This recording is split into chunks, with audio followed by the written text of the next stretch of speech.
आदरणीय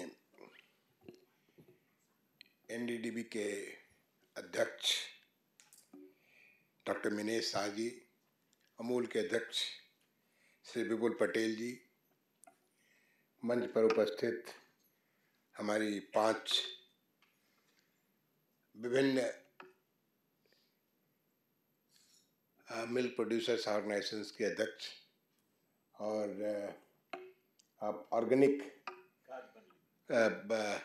यूनियन की अध्यक्ष, आज के इस कार्यक्रम में उपस्थित सभी मिल्क यूनियन से जुड़ी हुई बहनें, 4 राज्यों की तमाम सारी बहनें और अन्य इसके कार्यकर्ता जो कि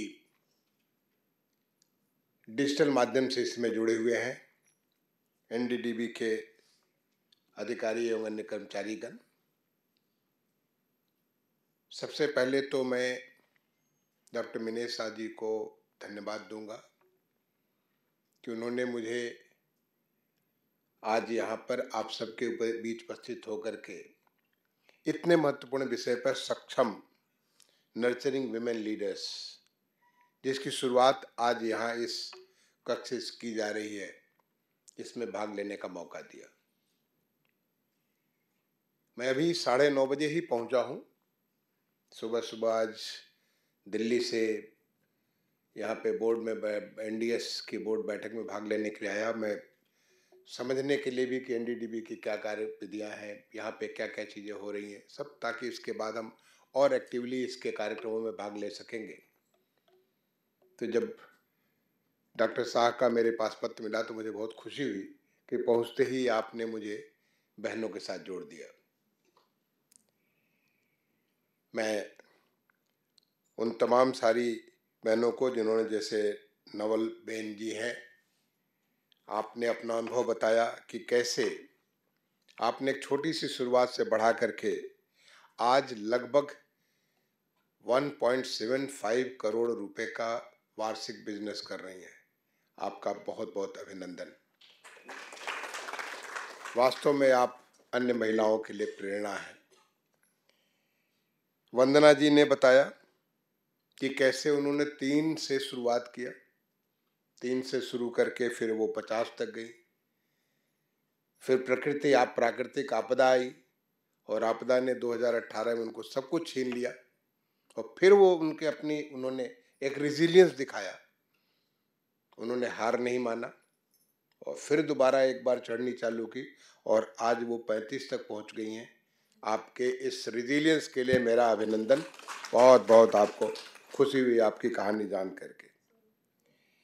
रेशमा जी, जो कि ऐसे इलाके से आती हैं, विदर्भ के उस इलाके से आती हैं जो कि सूखा ही सूखा, वहाँ पे बहुत कुछ और साधन नहीं है। जब बारिश होगी तो थोड़ी खेती होगी, नहीं तो कुछ भी नहीं है।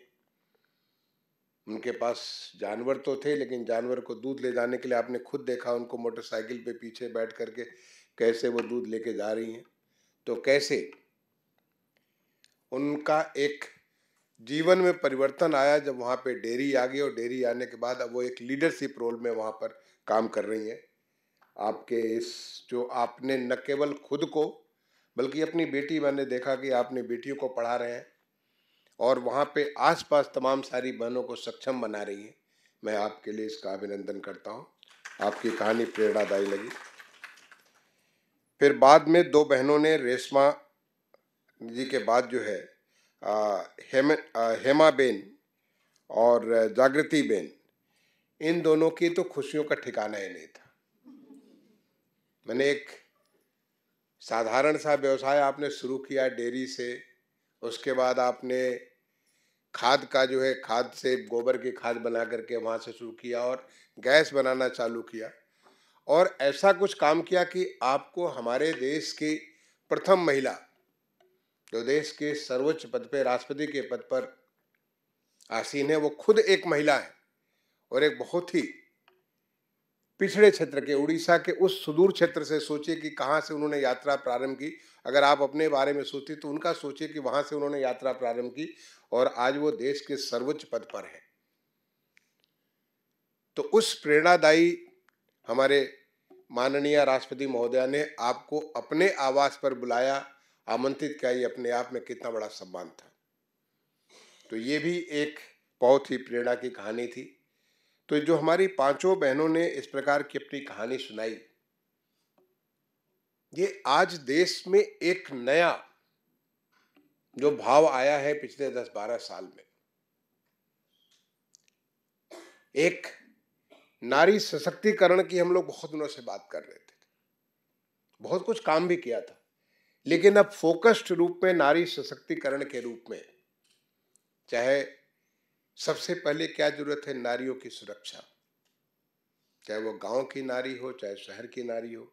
अगर आप देखेंगे नारी की सुरक्षा के बारे में जिस प्रकार के काम हो रहे हैं वो बहुत आवश्यक है, ताकि उससे जब वो एक बार नारी सुरक्षित होगी, चाहे हमारी बेटियां हो जो पढ़ने जा रही है या कामकाजी महिलाएं हैं, तो उससे उनका व्यक्तित्व उनसे और ज्यादा निखर करके आता है। दूसरी है शिक्षा। नारी सुरक्षा में जैसे बेटी बचाओ बेटी पढ़ाओ वगैरह जो बहुत सारे कार्यक्रम, मुझे बताने का वक्त नहीं है। नारी की शिक्षा एक कार्यक्रम जिसने पूरा नारी की शिक्षा का स्थिति पूरा कंप्लीट बदल दिया था, वो है स्वच्छ भारत मिशन। कितनी सारी हमारी बेटियां स्कूलों में जाती तो जरूर थी क्योंकि उनके माँ बाप कहते थे कि वो पढ़े, लेकिन जहां वो थोड़ी बड़ी हुई तो वो इसलिए छोड़ देती थी कि वहां पे शौचालय नहीं था। लड़के तो कहीं भी जाकर के ओपन डिफिकेशन कर सकते, बेटियां नहीं कर सकती। और स्वच्छ भारत मिशन ने स्कूलों का बच्चियों का एडमिशन ही नहीं, उनके आगे की पढ़ाई का रास्ता खोल दिया। तो पूरा का पूरा शिक्षा, उसके अलावा और तमाम सारे जो काम हुए जिससे कि शिक्षा पे बहुत परिवर्तन आया। स्वास्थ्य, नारियों के स्वास्थ्य के बारे में, चाहे वो स्वच्छ भारत मिशन हो चाहे वो अन्य तमाम सारे कार्यक्रम, देश के जो बहुत सारे कार्यक्रम चल रहे जिससे नारियों के स्वास्थ्य के बारे में, स्वच्छता, जो सैनिटेशन की बात है, या सिंपल से चीज है सैनिटरी पैड के को यूज करने की बात है, कितनी बीमारियां उससे पैदा हो जाती थी। आज एक ये आंदोलन के रूप में पूरे देश में ये चिकित्सा चल रहा है। उसके बाद वित्तीय समावेशन, अभी इसकी बात कर रहे थे डॉक्टर मिने शाह साहब, बात कर रहे थे कैसे शुरुआत में चूंकि हमारी बहनों के पास अपना खाता नहीं था इसलिए मेंबर नहीं बन सकती थी, लेकिन आज सारे के सारे जो जिस प्रकार से वित्तीय, आज 40 करोड़ से ज्यादा लोगों का खाते बन चुके जो पहले खुल नहीं सकता था। मैं बता रहा था कि मैं लखनऊ का मुख्य विकास अधिकारी हुआ करता था 1990s में। कितना मुश्किल होता था बैंक में खाता खुलवाना। उस समय प्रोग्राम चलता था IRDP का, शायद कुछ पुराने लोगों को याद होगा।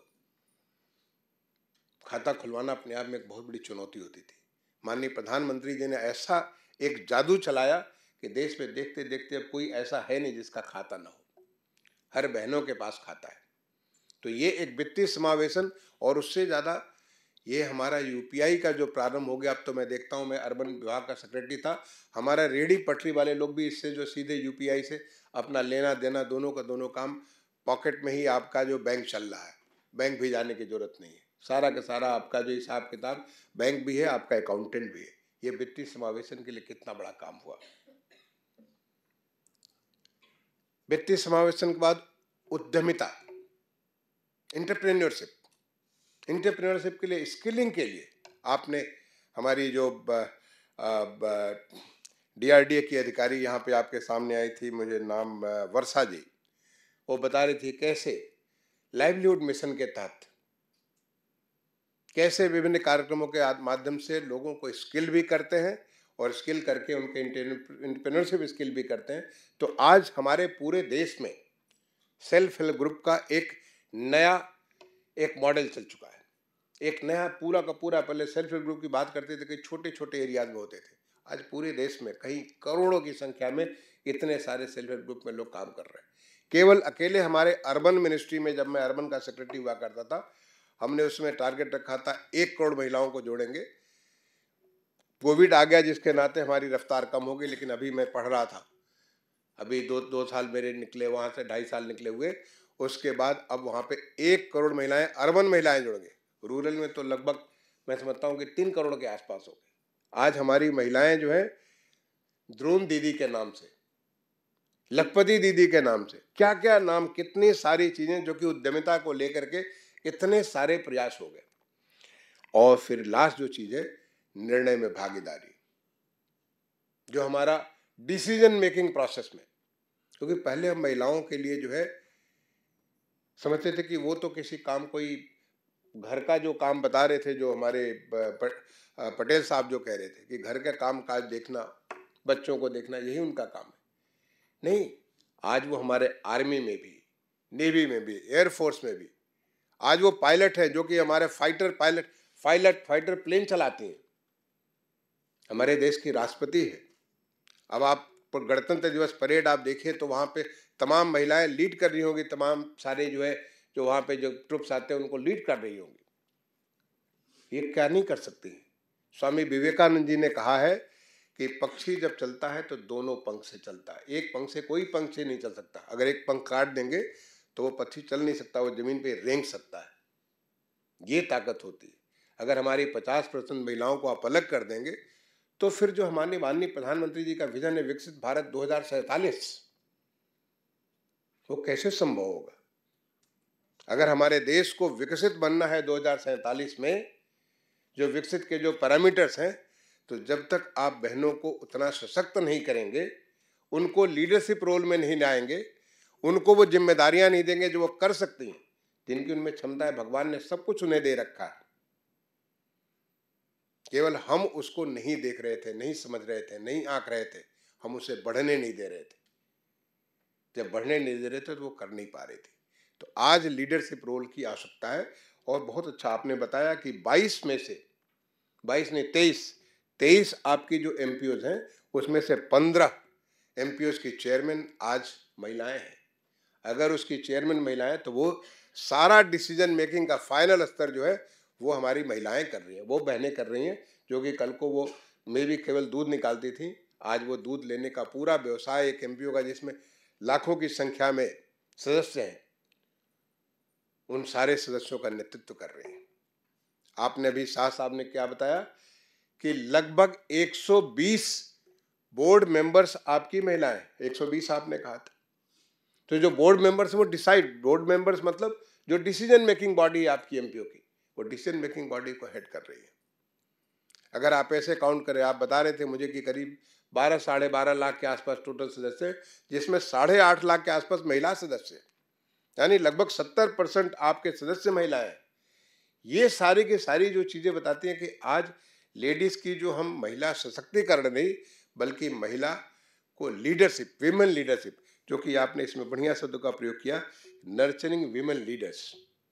We don't have to just provide them security. उनको हमें केवल सशक्त नहीं करना है, सशक्त करेंगे तो ठीक है, वो अपना काम कर लेंगे वो, लेकिन सशक्त के साथ उनको देश की आर्थिक जो हमारी मुख्य धारा है उस मुख्य धारा से जोड़ देना है, जिससे कि वो इस बात को महसूस करे कि परमेश्वर ने जिसके लिए उन्हें इस धरती पे भेजा है उस काम को कर सकती है, और वो बियॉन्ड कर सकते हैं। मतलब केवल अपना ऐसा नहीं कि घर का ही काम देखना, घर का भी काम करती हैं। मेरी खुद की पत्नी जो है यूनाइटेड नेशंस में एक बहुत सीनियर पोजीशन में है, और वो जितना मैं काम करता हूँ मुझसे ज़्यादा डॉक्टर विनय शाह जी जानते हैं, आपके साथ मंच भी उन्होंने शेयर किया हुआ है। तो मुझे तो कई बार लगता है कि मैं अगर बहुत काम करता हूँ तो मुझसे कई गुना ज़्यादा काम वो करती है। वो इतना सारा देश दुनिया घूमती रहती है। तो केवल हमें एक बार विश्वास करने की बात है। आज वो विश्वास हमारे माननीय प्रधानमंत्री जी ने देश को दिखाया है कि कैसे हम इसको जो है, अगर इनके ऊपर विश्वास करें तो जो विकसित भारत 2047 का लक्ष्य है उस लक्ष्य को हम पूरा करने में बहुत जल्दी पूरा करेंगे। हमें 47 भी जाने की जरूरत नहीं, उसके पहले भी हम पूरा कर सकते हैं। हम तो उस देश के रहने वाले हैं जहाँ पे कहते हैं यत्र नार्यष्ट पूज्यन्ते रमन्ते तत्र देवता। जहाँ पे नारियों की पूजा होती है वहाँ पे देवी देवता स्वयं रहते हैं। देवी देवता जिनके आगे जाके आपका स्वयं माथा न जाता है तो उनके बगैर तो कुछ हो ही नहीं सकता। घर में आप ये सोचिए कि हमारी सनातन संस्कृति कितनी सशक्त संस्कृति है कि आपने कभी सोचा है, नारायण लक्ष्मी तो कभी कहते नहीं, हमेशा लक्ष्मी नारायण कहते हैं, हमेशा गौरी शंकर कहते हैं, हमेशा सीताराम कहते हैं। आप किसी भी तरह का नाम आप ले लीजिए, ये हमारी स्वतः हमारी ये संस्कृति, ये हमारे सनातन की शक्ति है, जिसमें हम पहले नारी, उसके बाद मातृदेवो भव के बाद ही पुत्र देवो भव होता है। पहले मातृ पहले होती है, बाद में पुत्र होता है। लीडरशिप के बारे में आज, पहले तो हमारी सारी की सारी लोकल बॉडीज में, चाहे वो रूरल एरिया की लोकल बॉडीज हो यानी पंचायती राज सिस्टम की हो या अर्बन लोकल बॉडीज में, वहां पर रिजर्वेशन का सिस्टम किया गया था 30%। और अब आप सबको जानकारी है नारी वंदन अधिनियम, जो हमारे देश का जो सर्वोच्च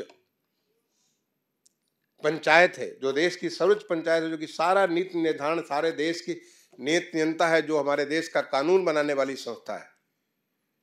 आपको जानकर आश्चर्य होगा कि इतने सालों में, हम 77 साल की पूरी हो गए, हम इतने सालों से हमारी लोकसभा चल रही, लेकिन आज भी वहाँ पे 10-12% से ज़्यादा जो महिलाओं का प्रतिनिधित्व नहीं है।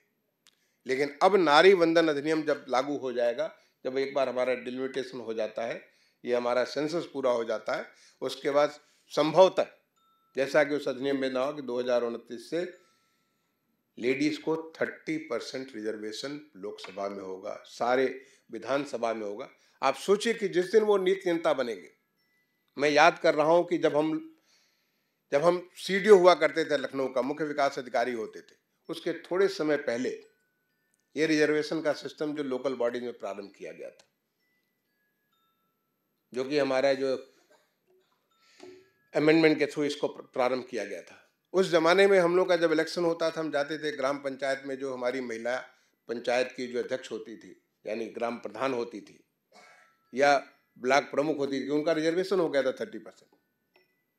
क्या होता था कि हम जाते थे तो महिला इतनी लंबी घूंघट काट करके बैठी रहती थी, और बगल में उनके हस्बैंड होते थे, वही उनको कहते थे प्रधानपति, वो प्रधानपति जी जवाब देते थे।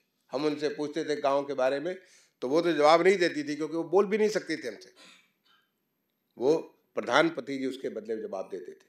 और आज जब मैं मुख्य सचिव था उत्तर प्रदेश का, अगर कहीं गांव में गया, अगर प्रधानपति ने जवाब देने को, तो उनकी महिला ही उनको रोक देती थी कि मैं बताऊंगी चीफ सेक्रेटरी साहब को कि यहाँ पे क्या हो रहा है। आज आपने सुना, इन महिलाओं को सुना कि ये सब कैसे आप सबके सामने आज ये 4 राज्यों के इतने सारे लाखों लोगों के एक साथ संबोधित कर रही है। ये उनमें विश्वास जगा। ऐसा नहीं कि विश्वास पहले नहीं था, उन्हें ऐसा माहौल मिला, ऐसा परिवेश मिला है जिसके नाते उन्हें ये विश्वास जगा है। इसके बारे में हमारे राष्ट्र कवि दिनकर जी ने क्या कहा है, नारी तू केवल श्रद्धा हो, विश्वास रजत नभ तक तल।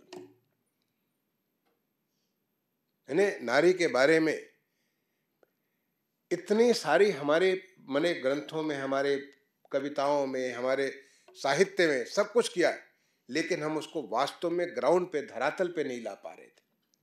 लेकिन अब वो माहौल बन गया है, क्योंकि भारत अब विकसित भारत बनने के लिए, अब तक तो हम हमेशा विकासशील भारत की बात करते थे।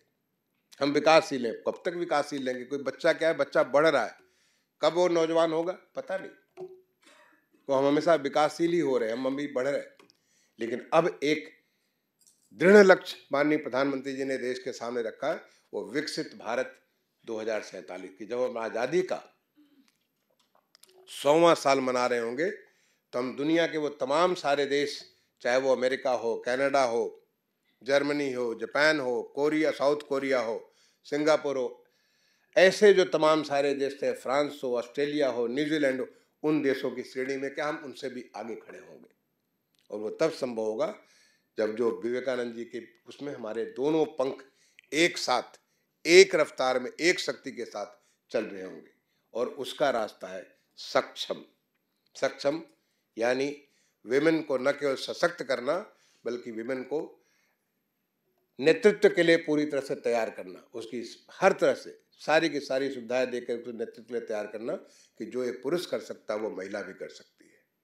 तो मैं इस अच्छी पहल के लिए एनडीडीबी को बहुत बहुत अपने तरफ से साधुवाद देता हूँ, बधाई देता हूँ। और तमाम सारी महिलाएं जो आज के इस कार्यक्रम में भाग ले रही है, आप सबका अभिनंदन करता हूँ और आप सबका आह्वान करता हूँ, हर एक को आप जो कुछ भी कर सकती हैं वो करने का पूरा प्रयास करिए। माहौल आपके लिए पूरा का पूरा अनुकूल है। एक बार दोबारा आपने मुझे यहाँ पे मौका दिया डॉक्टर मिनेश शाह जी ने, आपको मैं बहुत बहुत धन्यवाद देता हुआ अपनी वाणी को विराम दूंगा। धन्यवाद। जय हिंद, जय भारत।